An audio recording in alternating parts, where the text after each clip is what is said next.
Si è svolta all'interno del chiostro del Museo Civico della Media Valle del Liri la 12ª edizione della premiazione del concorso poetico che mette al centro la figura femminile e le sue tante declinazioni, organizzata dall'Associazione Culturale No Profit Iniziativa Donne di Sora, intitolata L'arte incontra il rosa, premiazione del concorso di poesia Poetando in rosa avente per tema l'essenza della donna.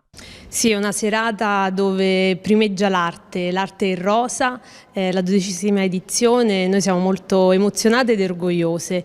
Ringraziamo quanti hanno fatto spalla a questa manifestazione, ma a tutto il percorso della nostra associazione che quest'anno è arrivato a spegnere 10 candeline.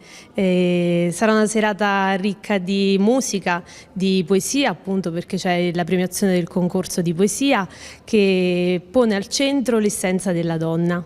Hanno partecipato molti poeti e poetesse da tutta l'Italia.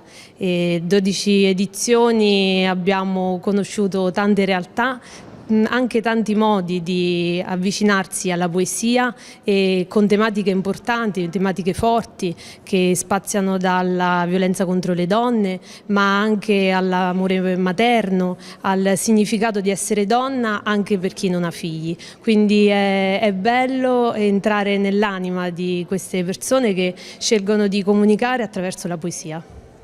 La giuria, formata da Anna Tomassi, Ilaria Paolisso e Massimiliano Tersigni, ha visionato gli elaborati arrivati decretando i vincitori ed assegnando loro premi e menzioni. Sul podio, al terzo posto, Marco Vicini La Rocca per l'opera La melodia più bella, che ha avuto l'opera pittorica realizzata dall'estero del laboratorio creativo dell'Associazione Iniziativa Donne.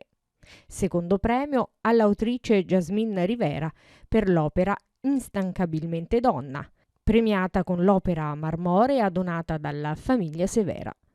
Primo premio a Mario Ferrera per Molecole immortali, che si aggiudica il premio scrittura amanuense dell'opera vincitrice a cura del maestro calligrafo Franco Taglione, amico dell'Associazione Iniziativa Donne ed apprezzato artista dal cuore grande. L'Associazione Culturale Iniziativa Donne ha dato un riconoscimento speciale alla poesia che si è aggiudicata il premio La penna dell'anima, dedicato all'indimenticabile poeta ed amico della realtà no profit Rodolfo Damiani.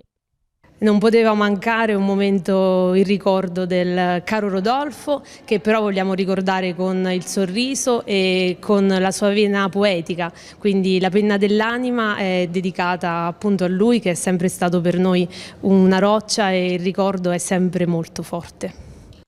Nell'arco della serata si sono esibiti gli alunni della scuola secondaria di primo grado Edoardo Facchini di Sora, guidati dalla professoressa di musica Maria Teresa De Donatis, che hanno eseguito la body percussion.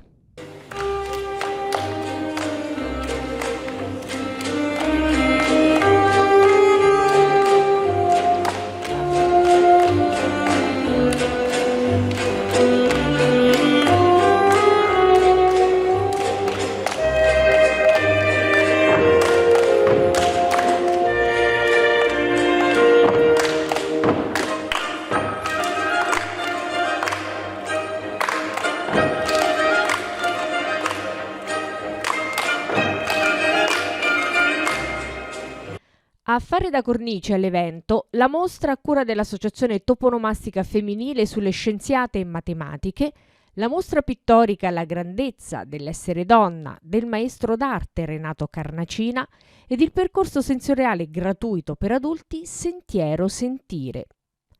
La manifestazione, presentata da Ilaria Paolisso, ha ricevuto il patrocinio del Comune di Sora, della 15ª Comunità Montana, degli Stati Generali delle Donne, del Patto delle Donne e dell'Associazione Nazionale Toponomastica Femminile. Le ragazze di Iniziativa Donne proseguono il loro incessante lavoro anche per il progetto La Banca dei Capelli. Sì, questo progetto che abbraccia tutta la provincia di Frosinone ormai da diversi anni e vede patrocinio anche dell'ASL di Frosinone e della Consulta delle Elette della provincia di Frosinone. La nostra associazione ha calato questo progetto Banca dei Capelli qui sul territorio, ma nasce ad Acquaviva delle Fonti in provincia di Bari. Colgo l'occasione a nome dell'associazione che rappresento in veste di vicepresidente nel ringraziare i tanti saloni che quotidianamente donano capelli. Parliamo di più di 100 saloni nel nostro territorio, più di 20 comuni, quindi grazie, e questa sera a Sora vedremo la consegna delle trecce raccolte dalla città di Sora.